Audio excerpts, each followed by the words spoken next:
कतरा कतरा खून दिया था, दी जवानी जुनून दिया था, खड़े अंग्रेज माने नहीं तो गोलियों से बूंद दिया था। गोरियों के गाल नहीं थे ना आवाज मजीरों की, खनखनाहट गूंज रही थी सेलुलर में जंजीरों की। राजनीति से मिली नहीं है, नहीं खरीदी पैसों से, सौदा लहू के मोल हुआ था भगत सिंह जैसों से। और माओ ने गोली खाई थी बेटे लटके फंदे पर, आजादी की डोली उठी है कुर्बानी के कंधे पर, आजादी की डोली उठी है कुर्बानी के कंधे पर।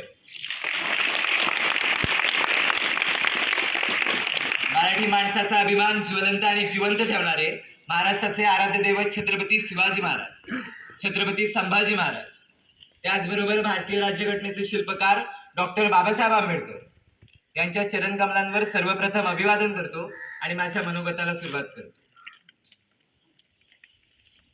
खरं तर समोर असली गर्दी असली, त्यातनं माणसं जरा दर्दी असली, वर मराठ्यांची वर्दी असली की विचारांची सर्दी होणार नाही याची मला खात्री आहे. मात्र 33 कोटी लोकसंख्या होती माझ्या देशाला स्वतंत्र मिळालं त्यावेळी. गांधीजींच्या चलेजावच्या चळवळीमध्ये ही 33 कोटी लोकसंख्या सहभागी झाली. एक दीड डोळ्यासमोर स्वतंत्र हवं, स्वराज्य हवं, सुराज्य हवं, घर दार साधन संपत्ती सगळं सगळं अर्पण करून टाकलं माझ्या देशातल्या प्रत्येक जनतेने. देशासाठी सारं का आपलं राज्य येईल, आपलं स्वातंत्र्य येईल आणि मग सुखाचे दिवस सुरू होते. स्वतंत्र मिळालं, पण याच्याही पलीकडे आपण आता स्वतंत्रात जन्माला आलो. ज्यांना स्वातंत्र्याची ज्यांना पारतंत्र्याची धग जाणवत नाही त्यांना स्वातंत्र्याची किंमत कळत नाही, आणि ज्यांना स्वातंत्र्याची किंमत कळत नाही त्यांना स्वातंत्र्य हा स्वैराचार वाटायला लागला आणि जे घडू नये ते घडायला लागलं. ही वस्तुस्थिती माझ्या तरुण पिढीची आहे. अशा वेळी आपली तरुण पिढी कशाच्या दिशेने वाटचाल करते याचे चिंतन आपल्याला करायला हवे. 12 जानेवारी 2024 रोजी आदरणीय उपप्राचार्य सर बोलले की भारतीय धर्मसंस्कृतीची पताका परदेशात नेऊन फडकवणारे स्वामी विवेकानंद असं म्हणतात की मला अवघे 100 युवक द्या, मी हे राष्ट्र निर्माण करून दाखवतो. त्याचबरोबर भारतीय राज्यघटनेचे शिल्पकार डॉक्टर बाबासाहेब आंबेडकर असं म्हणतात की मला 5 युवक द्या, मी या राष्ट्राचं चित्र बदलून दाखवतो. पण त्या हृदयाचे तरुण त्यांना मिळाले नाही. अशी तरुण आपल्याला घडवून दाखवायचं का? कारण भीमा तुझ्या मताची 5 लोक असती, वाणीत भीम आहे करणीत भीम असता, वर्तनतया पिलाचे न्यारेच नेक असते, वर्तनतया पिलाचे न्यारेच नेक असते.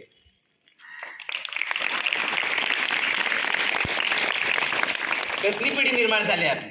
इंजिनियर पूल बांधतात पण पुला खालून पाणी जाण्याच्या ऐवजी पाण्यातून पूल वाहून जातो. रक्षणकर्ता म्हणून आम्ही डॉक्टरांना मानतो, तोच डॉक्टर किडण्या चोरणारा ठरतो. नक्की कसलं शिक्षण घेतोय आम्ही? ज्या काळात माझ्या देशातली पोरं अडाणी होती, शिकली नव्हती, त्या काळात माझ्या देशात एकही वृद्धाश्रम नव्हतं. पण माझ्या देशातली पोरं शिकली आणि देशात जागेवर वृद्धाश्रमांची निर्मिती झाली. ही सगळ्यात महत्वाची गोष्ट. जा एखाद्या वृद्धाश्रमात, तो एक म्हातारी कितपत पडलेली दिसते, सहज प्रश्न विचारा, तुमची पोरं काय करतात? त्या वृद्धाश्रमातला म्हातारा सांगेल माझा पोरगा इंजिनियर आहे, माझा पोरगा डॉक्टर आहे, माझा पोरगा वकील आहे. पण त्या वृद्धाश्रमातला एकही म्हातारा असं नाही सांगणार की माझा पोरगा अडाणी शेतकरी आहे, कारण की अडाणी शेतकऱ्याचे आईबाप कधीच वृद्धाश्रमात पोहोचत नाही. ही सगळ्यात महत्वाची गोष्ट.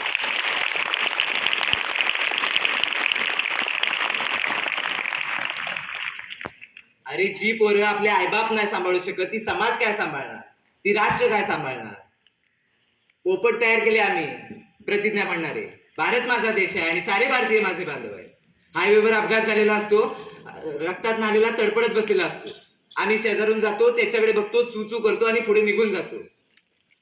इतर वेळी छाती काढून म्हणतो आम्ही भारत माझा देश आहे, सारे भारतीय माझे बांधव आहे. अरे मग बांधवच तडपडत होता तिथे, बांधवच होता तो. नुसतं बोलून काय होतं, कृती काय झाली आमची? देशाबद्दल किती प्रेम उफाळतं आमचं? 15 ऑगस्ट, 26 जानेवारी, की भारत पाकिस्तानची क्रिकेटची मॅच, नाहीतर एखादं कारगिल? या सगळ्या मागचं कारण म्हणजे आदर्श निवडायला चुकलो आम्ही. ॲनिमल बघून बघून ॲनिमल बनायच्या दिशेने वाटचाल सुरू झाली आमची.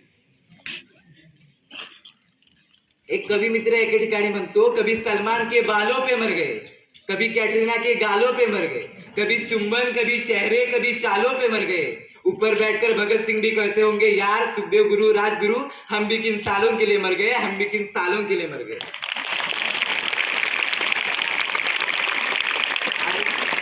आम्ही काय बघतो, आम्ही काय ऐकतो याचा आपल्या जीवनावर बराच परिणाम पडतो. आणि त्यातल्या त्यात गाण्यांचा तर आमच्यावर एवढा प्रभाव पडलाय ना, बोलून सोय.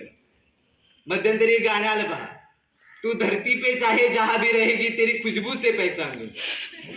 अरे तू प्रेमी आहेस की कुत्रा आहे हे अरे आपलं काहीतरी उगाच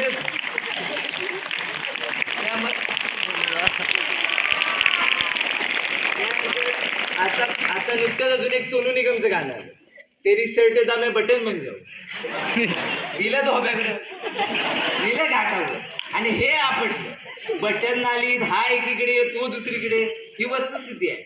तेरी जुल्फो के साये में मैं सोना चाहता हूं. अरे तू प्रेमी आहेस की मला याच्यातून सांगायचं काय की कुठचीच गोष्ट वाईट नाही, फक्त प्रत्येक गोष्ट चांगली. फक्त प्रत्येक गोष्टीला एक मर्यादा असली पाहिजे आणि त्यात तो खरा भाव असला पाहिजे. येऊन जाऊन एकच गोष्ट की आपले आदर्श चांगले हवे. शरद धनगर नावाचे कवी म्हणतात, या उघडेपणाचा करतो जरा खुलासा. दोन लोक आपल्या डोळ्यासमोर उघडे असतात, एक टीव्ही मध्ये दिसणारा सलमान खान आणि दोन शेतामध्ये काम करणारा आपला बाप. त्या दोघांपैकी कुणाला आपला आदर्श मानायचं आणि कुणाला नाही हे प्रत्येकाला समजलं पाहिजे. शरद धनगर नावाचे कवी म्हणतात, या उघडेपणाचा करतो जरा खुलासा. शरद धनगर नावाचे कवी म्हणतात, या उघडेपणाचा करतो जरा खुलासा. मी काष्टकार आहे सलमान खान नाही, पडक्या घराचं माझ्या साधी कमान नाही, आणि माझे इमान कुण्या दारी गहाण नाही, आणि माझे इमान कुण्या दारी गहाण नाही.